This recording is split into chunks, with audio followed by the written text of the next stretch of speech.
Hello, good day. My name is Samuel Jacob Olalere. You are welcome to this week edition of my Bible and I this week. And before we go further, I want to remind you that Bible Readers Club is a club formed about over 2 years ago to read the Bible from Genesis to Revelation, and we are in the third round of it. And this third round will be finishing by this September. We are already in Genesis. We are going to finish in Ruth. So let us pray. Father in heaven, we want to thank you. We want to appreciate you for your help so far. Father, be thou exalted in Jesus' name. Daddy, we commit this hour to your hand. As you always do, Father, take control and take preeminence. And by the time we finish up, Father, let's have focus to give you glory. Thank you, Father. In Jesus' mighty name we pray. Amen. Yes, welcome, brethren. This is week 37 of our weekly Bible review. And this week we are going to review from Genesis chapter 25 to Exodus 24. Exodus chapter 4. So on Monday, we read Genesis chapter 25 to 28. And these are the few highlights there. You see the death of Abraham in Genesis 25, and death of Ishmael as well in chapter 12 to 18. Then we saw the birth of Jacob and Esau. How Esau sold his birthright in Genesis chapter 25 as well. Then how Isaac dwelt at Gerar. His encounter with Abimelech over his wife.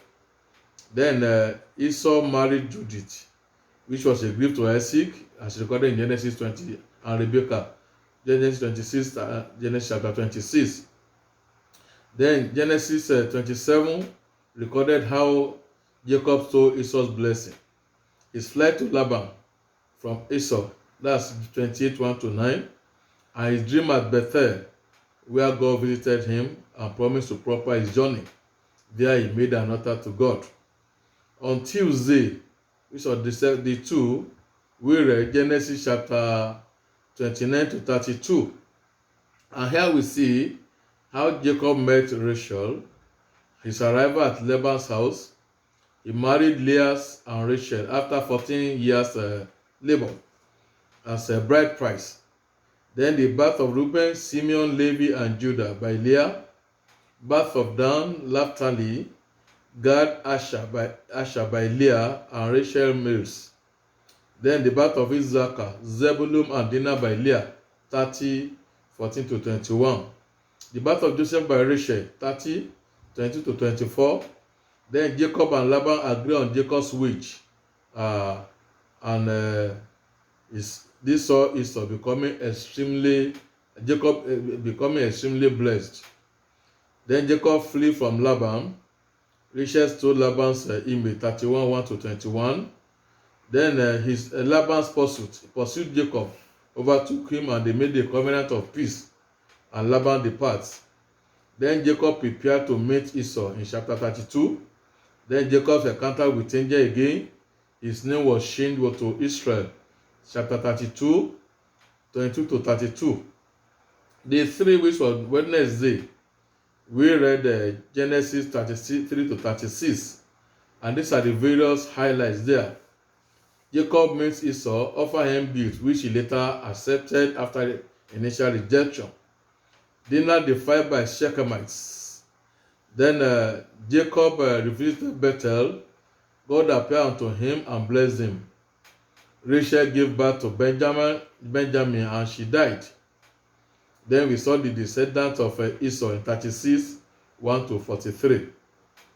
Day 4, which was Thursday, we read Genesis 37 to 40.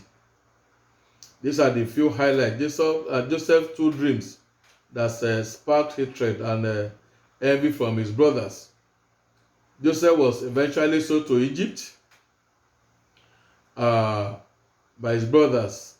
Then Judah impregnated Tamar, his daughter-in-law, after he refused to give her Selah, his last son, after the death of his two other sons, Onan and Er, through mysterious circumstances which he traced to her.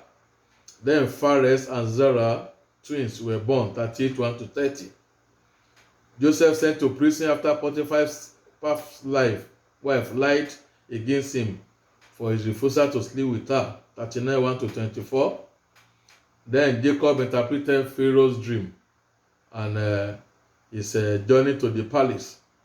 That's 41-23. Then day 5, which was Friday, we read Genesis 41-44. These are the little notes or highlights from there. Joseph interpreted Pharaoh's dream and became the prime minister of Egypt. That's 41:1-57. Then we saw Joseph's brothers in Egypt coming to buy corn.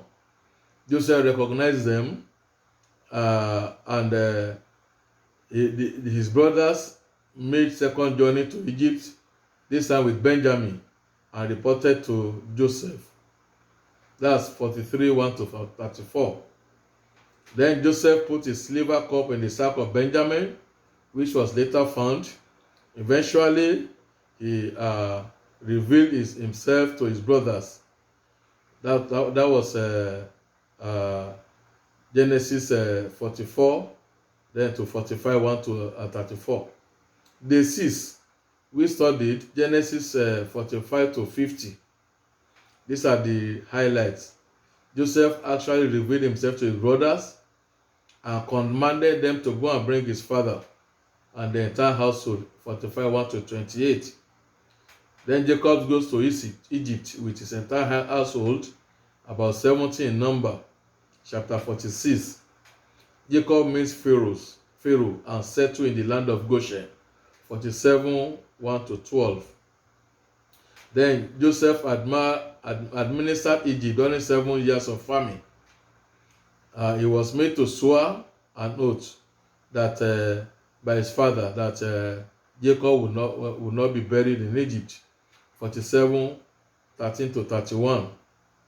Jacob adopted Ephraim and Manasseh as his own son, just like Reuben, giving Joseph double portion for the firstborn. Then Jacob gave loud blessing to his children, predicted their future. Prominent among them are Reuben shall not excel because he defiled his father's bed by sleeping with Leah. Caused be the anger of Levi and Simon for smitten Shechemites who defied Dinah, their brother, their sister. Then Judah shall be king upon Israel. Then Dan shall be judge of his people. Then the death of Jacob, after his commanding that his remains should not be buried in Egypt, but in Canaan. That's 49:29-33. Then Joseph embalmed his father's remains, mourned him for 7 days, took his remains to Canaan and buried him in the cave of Machpelah, which Abraham brought, where he buried Sarah and where Isaac too was buried. Then Joseph's brother pleaded with him not to take vengeance. That's 51-21. Joseph died at 120 years and commanding his brothers that God will visit them and they should take his bone to the land of Canaan. Day 7, which was Sunday, we studied we ended Genesis on Saturday. So on Sunday we started Exodus. That's Exodus 1-4. These are highlights from there. Israelites in Egypt oppressed because a new king arose that knew not Joseph, who set up taskmasters over children of Israel, forced them to hard labor, building cities, Pithom and Ramses. That's 1:1-14. The midwives were commanded to kill male children of Israel, which they didn't follow the command, and God blessed them with houses. Then the birth of Moses, how Pharaoh's daughter discovered him by the river and took him to the palace. His Moses' mother became a nurse that nursed Moses to shide food. That's 2:1-10. Then Moses flees Egypt to Midian on discovery that he slayed an Egyptian. abode with the Midian priest, that's Jethro, who gave him his daughter Zipporah, and he gave birth to a son called Gershom. That's 2:11-22. Then we saw the call of Moses in chapter 3, how he by the burning bush. Then Moses yielded to God's call, and Aaron was eventually appointed as his mouthpiece, 4:1-7. Then finally, Moses met with Israelites in Egypt, entered them on his mission from God to deliver them from bondage, showed them signs and wonders, and they believe and rejoice. That's Exodus chapter 4:28-31. So that's the end of our Bible reading last week. And this coming week, we are going to read by the grace of God from Genesis and Exodus chapter 5 to chapter 32. Until then, I pray the Lord shall bless us in Jesus' name. Amen. Let us pray to round off. Father in heaven, we want to thank you. We want to appreciate you for the grace you have given us to study your word. Father, accept our thanks in Jesus' name. Father, we still commit this coming week to your hand. Father, come and help us. Come and be with us. Come and help us so that the understanding of your word shall be our portion, and our life shall be marvelously blessed. Thank you, Father. For in Jesus' mighty name we pray. Amen. Thank you, brethren. Until we meet next week, my name is Samuel Jacob Olalere. Thank you and God bless.